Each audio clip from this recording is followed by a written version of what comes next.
Hi friends, welcome back to tech tools Telugu. So friends, ఇవాళ breaking news అయితే చూద్దాం tech లో. సో ఇండియాలో మనకైతే ఆన్లైన్ గేమ్స్ అయితే మొత్తం బ్యాన్ చేశారనమాట. రియల్ మనీ గేమ్స్ కి గవర్నమెంట్ అయితే బ్యాన్ చేసేసింది. సో ఇప్పుడు కంప్లీట్ డీటెయిల్స్ చూద్దాం. సో మనకు పార్లమెంట్ లో ఆన్లైన్ గేమింగ్ బిల్ 2025 పాస్ అయింది. ఈ బిల్ ప్రకారం మనీతో ప్లే చేసే గేమ్స్, రమ్మీ గానీ, పోకర్ గానీ, ఫ్యాంటసీ, క్రికెట్ బెట్టింగ్ అన్ని బ్యాన్ అయితే అయ్యాయి. So dream 11, MPL, Zupee, Probo apps already stop చేశారు. సో ఫ్రెండ్స్, ఈ బ్యాన్ వల్ల ఆన్లైన్ గేమింగ్ ఇండస్ట్రీకి ఒక పెద్ద షాక్ అయితే వచ్చింది అనమాట.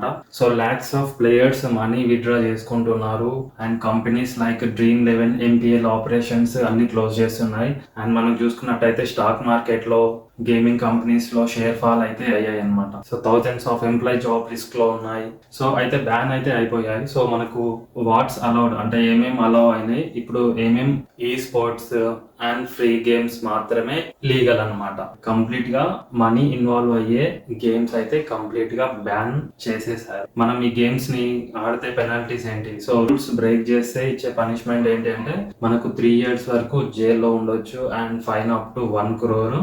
ఈవెన్ యూట్యూబ్ ఇన్ఫ్లుయెన్సర్స్ ఇల్లీగల్ గా గేమ్స్ ని ప్రమోట్ చేసే యాక్షన్ అయితే తీసుకుంటున్నారు. సో ఇప్పుడు పబ్లిక్ రియాక్షన్స్ ఏంటంటే ప్లేయర్స్ అయితే కన్ఫ్యూజన్ లో ఉన్నారు. అపోజిషన్ పార్లమెంట్ లో ప్రొటెస్ట్ చేస్తుంది. సో ఎక్స్పర్ట్స్ ఏం చెప్తున్నారు అంటే అండర్ గ్రౌండ్ లో గేమింగ్ అయితే పెరిగే ఛాన్సెస్ ఉన్నాయని అంటున్నారు. సో ఫ్రెండ్స్, ఇది online gaming ban in India అన్నమాట. Breaking news. మీరు ఏమనుకుంటున్నారు? బ్యాన్ కరెక్టా లేదా? కామెంట్ లో అయితే చెప్పండి. వీడియో యూస్ఫుల్ అనిపిస్తే like, share, subscribe to tech tools Telugu. Thank you.